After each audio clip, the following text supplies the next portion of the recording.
Hello everyone, this is me Anjali Sinha signing from my channel Life Start from Breathing. Feel your breathing. आप लोग के दिमाग में रह रहा होगा, मतलब ऑफ कोर्स मैं भी वीडियो देखती हूँ, तो जो अंदर का जो भी भाव होता है ना, camera is the bigger thing, whatever inside that thing get capture.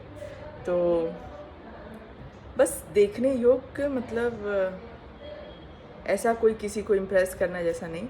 आज मेरे मन में या मैंने जो चर्निंग करी है तो बड़ी अच्छी चर्निंग है, और मैं चाहती हूँ कि मैं अपने व्यूअर के साथ शेयर करूँ.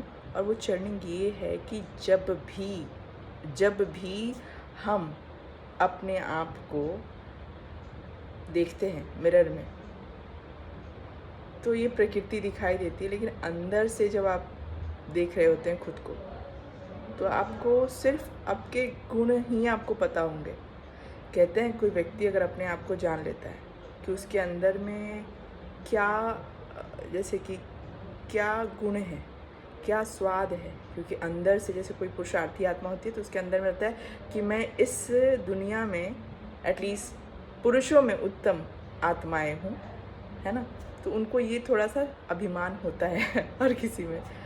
और लेकिन बाबा कहते हैं वो सात्विक अभिमान होना चाहिए, राजसिक अभिमान नहीं, तामसिक अभिमान. तामसिक अभिमान ये सब वो दूसरे लोगों में अलग तरह से देखना नहीं. जब कहते हैं कि नथिंग इज लाइक अलग, सब कुछ एक है, पूरा विश्व जैसे एक हो. कल की मुरली में भी था कि अपने को पूज्य और पूर्वज समझ के जो ये निराकारी वृक्ष है उसको सकाश दो, पानी दो, स्नेह का. तो इंडिविजुअल तौर पे जब कोई व्यक्ति अपने को देख रहा होता है तो सिर्फ वो ये चीज़ पे फोकस करे कि मुझे सबसे ज़्यादा पसंद क्या है, मतलब मैं आँखों से क्या देखना पसंद करती हूँ, मैं कानों से क्या देखना पसंद करती हूँ, मुख से क्या मैं बोलती हूँ, ये बस ऑब्ज़र्व करे, विटनेस करे, एक दिन के लिए साक्षी हो जाए, कुछ ना करे, क्योंकि हमें सिर्फ और सिर्फ ये ड्रामा में ना हम सब कॉन्शियस नहीं हैं, पर फिर भी ड्रामा हमें इस्तेमाल कर लेती है, चाहे अच्छा बुरा जो भी है. बस बाबा कहता है कि आपको दूसरे का पार्ट नहीं देखना है, आपको दूसरे को नहीं देखना है. पर दर्शन, पर चिंतन और पर मत, ये 3 चीज़ों से आपको फ्री होना है. आपको सिर्फ और सिर्फ स्वदर्शन, हम लोग स्व निज स्वरूप को देखना है और निराकार स्वरूप को देखना है स्वप्रथम, फिर अपने पूज्य स्वरूप को देखना है, फिर पूर्वज स्वरूप को देखना है,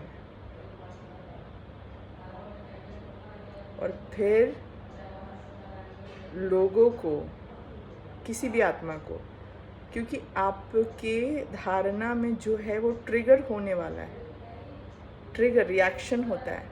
और वो रिएक्शन का कारण ये होता है कि हम लोग संपूर्ण उस स्थिति, उस अवस्था के साक्षी या अनुभवी नहीं है अभी तक.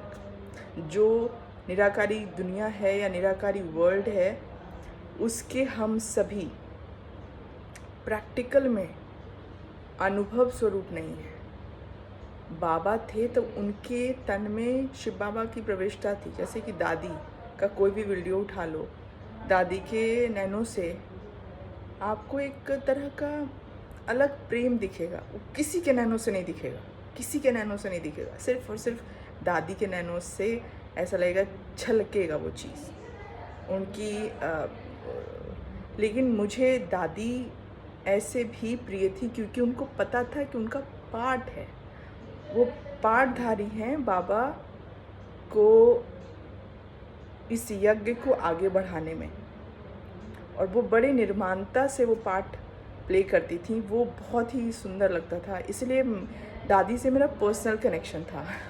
Like she always have that, मतलब मुझे पर्सनल कनेक्शन था. लाइक जो भी मैं बातें करती थी उन तक पहुंचता था, रिप्लाई आता था, नो दैट. तो मैं बार बार उधर देख रही हूँ बिकॉज मेरे घर में लोग आए हुए हैं एंड तो बस अपने ऊपर एक चीज़ का अटेंशन कि मुझे जीवन में पावन पवित्र बनना है और कोई विशेष सेवा मतलब पहाड़ जैसा सेवा नहीं करनी, बस अपने उपस्थिति से बाबा का अनुभव कराना है, परम धाम जो रियल में एग्जिस्ट करता है और वो चलते फिरते प्रकृति में सब कुछ रेडिएट हो रहा होता है, प्रकृति को पता होता है सब कुछ एंड वो हर तरह के इशारे, हर तरह की बातें प्रकृति में आपको ट्रिगर होगा, आपको आएगा। तो एक दूसरे से आपस में कार्मिक अकाउंट ना बने और संबंध संपर्क में भी आए, उसके लिए सदा याद रहे कि हम एक्ट प्ले में हैं, बहुत सुंदर प्ले चल रहा है, प्रकृति और पुरुष और ये बेहद का ड्रामा। ओम शांति।